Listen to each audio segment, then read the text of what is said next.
দিলাম। অতএব ইসলামপন্থী শক্তি, ডানপন্থী শক্তি, মৌলবাদী শক্তিকে দেখাই দিলাম এই স্বপ্ন নিয়ে আপনারা বসবাস করছেন, এই স্বপ্ন দিবা স্বপ্নে পরিণত হবে।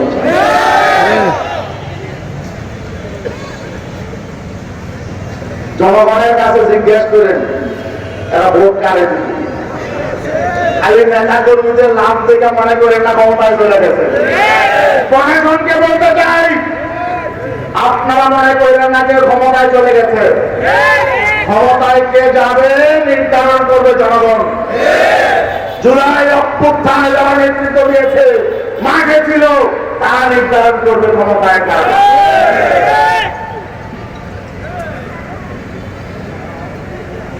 এখনকার জেনজি ছেলেরা জীবন দিতে জানে, জীবন দেবে, তাও কিন্তু প্রশাসনের নির্বাচন কেউ মেনে নেবে না।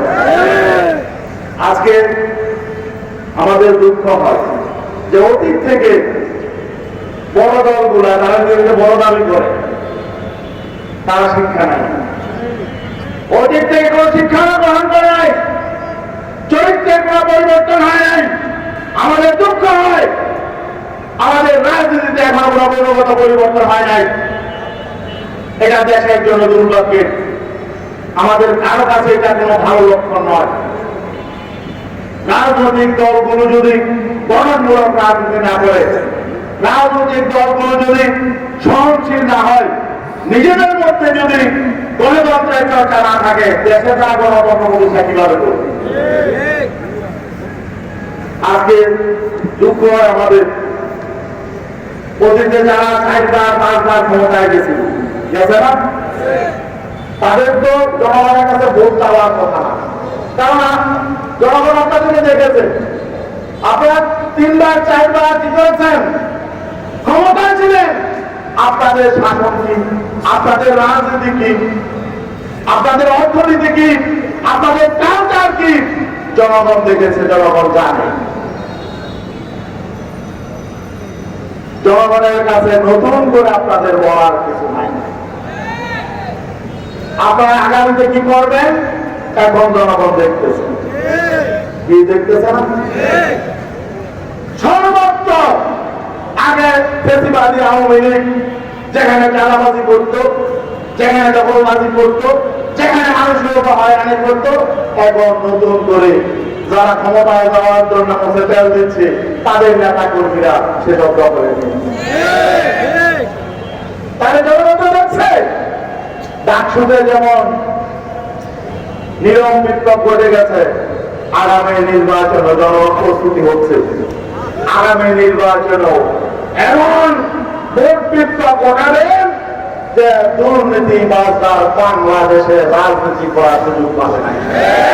আগামী নির্বাচন হবে দেশপ্রেমিক ইসলামপন্থী শক্তি থাকবে একদিকে, আরেকদিকে থাকবে দুর্নীতিবাদ শক্তি। আমরা কেন নাম দিতে চাই, মানুষ জানে।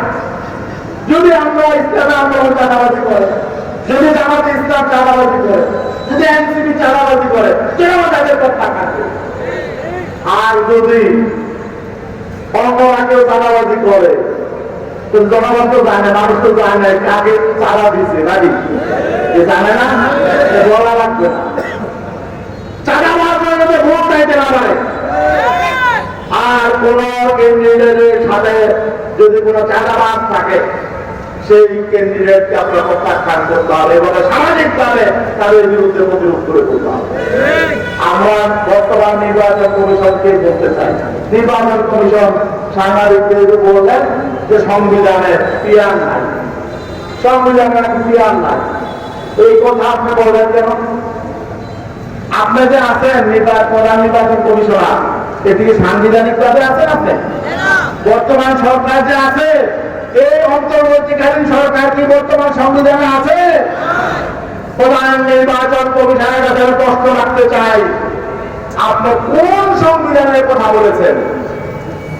যেই সংবিধান ফ্যাসিবাদ সৃষ্টি করে, স্বৈরাচার সৃষ্টি করে, দিনের পর রাতে যেই সংবিধান পাহারা দেয়, সেই সংবিধানের কথা বলছেন। এই সংবিধান তো আমরা কালকে পেয়েছি। 5ই আগস্ট ওই সংবিধান মোগলদাবা করে শেখ হাসিনা ইন্ডিয়ায় চলে গেছে। ওটা ইন্ডিয়ার সংবিধান, ওই 72-এর সংবিধান বাংলাদেশের সংবিধান না। এই 72-এর সংবিধানের 4 মূলনীতি এই ভারতের সংবিধানের 3 মূলনীতি অনুসরণ করে করা হয়েছে। এই সংবিধান বাংলাদেশের না, বাংলাদেশের নতুন সংবিধান হবে। বাংলাদেশের মানুষের চিন্তা চেতনা বিশ্বাসের আলোকে বাংলাদেশের সংবিধান হবে। অতএব আমি মনে করছি, আমরা পরিষ্কার বলতে চাই, এই যে বর্তমান নির্বাচন কমিশনার তিনি পিয়ার নাই এই কথা বলে আমরা যারা পিয়ারের পক্ষে অবস্থান নিয়েছি তাদের বিরুদ্ধে অবস্থান নিয়েছি, এবং যারা পিয়ারের বিপক্ষে তাদের পক্ষে অবস্থান নিয়েছে। অতএব এই নির্বাচন কমিশন একজন পক্ষপাতমূলক নির্বাচন, উনি একটি দলের পক্ষে অবস্থান নিয়েছেন। আমরা সংখ্যা প্রকাশ করছি, এই নির্বাচন কমিশন দিয়ে আমাদের সুষ্ঠু নির্বাচন হবে কিনা। আমরা বাংলাদেশে সকল ধর্ম, সকল মত, সকল দলের মানুষের জগতে শান্তির আবাস। ইসলামী আন্দোলন বাংলাদেশ সকলের জন্য নিরাপদ।